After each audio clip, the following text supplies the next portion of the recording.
Thank you very much.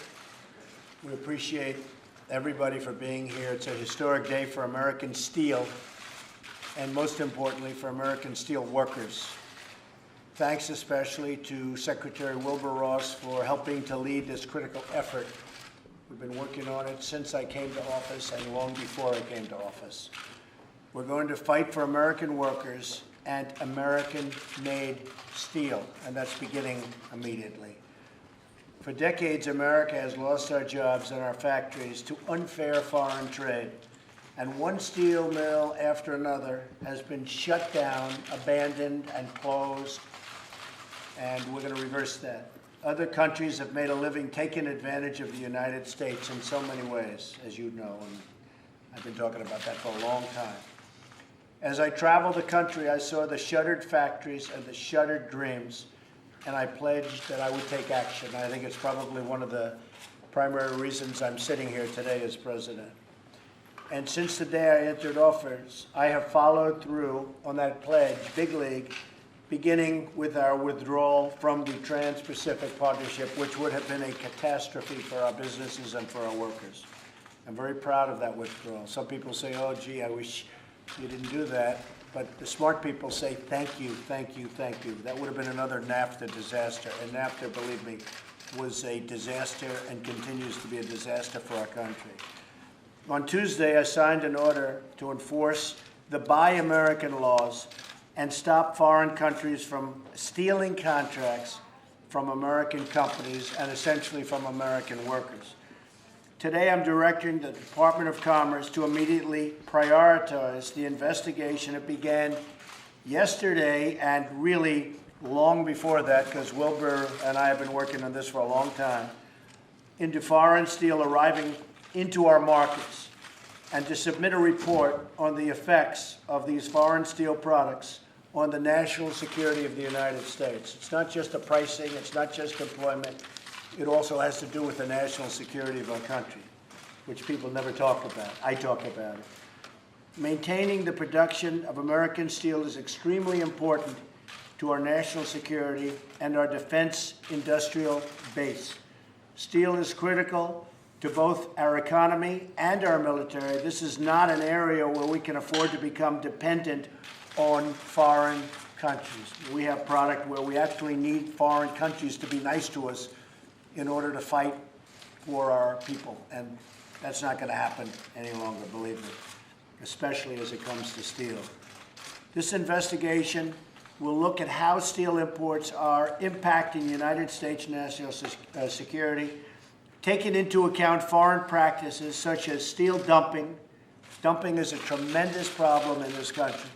They're dumping vast amounts of steel in our country, and they're really hurting not only our country, but our companies. The targeting of American industry and other foreign strategies designed to undermine American industry as a whole. Based on the findings of this report, Secretary Wilbur Ross will make formal recommendations to the White House in a very, very near future. We'll be back very soon with those recommendations that we will implement. From now on, we're going to stand up for American jobs, workers, their security, and for American steel companies and companies generally. Today's action is the next vital step toward making America strong and prosperous once again. And I want to just add, I wasn't going to do this, but I was in Wisconsin the other day, and I want to end and add by saying that Canada, what they've done to our dairy farm workers is a disgrace. It's a disgrace. I spent time with some of the farmers in Wisconsin, and as you know, rules, regulations, different things have changed, and our farmers in Wisconsin and New York State are being put out of business, our dairy farmers. And that also includes what's happening along our northern border states with Canada, having to do with lumber and timber. The fact is, NAFTA, whether it's Mexico or Canada, is a disaster for our country. It's a disaster. It's a trading disaster. And we'll be reporting back sometime over the next 2 weeks as to NAFTA and what we're going to do about it. but what happened to our dairy farmers in Wisconsin and New York State, we're not going to let it happen. We can't let Canada or anybody else take advantage and do what they did to our workers and to our farmers. And again, I want to also just mention, included in there is lumber, timber, and energy. So we're going to have to get to the negotiating table with Canada very, very quickly. Again, just to tell you, this is another NAFTA disaster, and we're not going to let it continue onward. I think what I'd like to do is ask a few of the people if they'd like to. These are some of the great steel companies of our country. Now, some of those companies were much bigger years ago. U.S. Steel would be an example, and others would be examples, but they were but these were the greatest companies in the world years ago.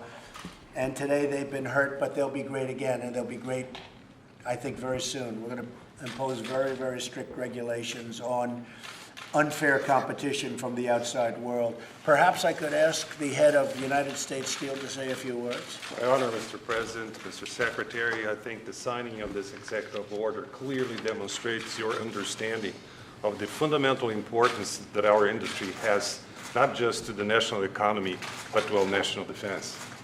Thank you very much. Anybody like to say something on behalf of your company or your workers? Well, I would just like to thank you, Mr. President and Secretary Ross, for this action to protect not only our industries, our employees, but frankly, our country. So thank you for this bold move. Thank you very much. Mr. President, on behalf of the workers in the industry, President of the Steelworkers Union, I have worked a long time with Wilbur, and we've been fighting this unfair trade for more than 30 years. Hopefully this executive order will give us the tools we need to grow our companies back and put people back to work. And I've had lots of faith that Secretary Wilbur Ross will help make that happen. I have to say, the unions have been working with us very closely, and they've been great. So I appreciate that. Thank you very much. So we're going to sign, and this is a very important signing, and we'll be back over a period of the next 30 to 50 days, I would say, and maybe sooner than that. But statutorily, we probably want to take a very good, strong, hard study, and we're going to do something really great for our industry, but in this particular case, for the steel industry. I look forward to it, too.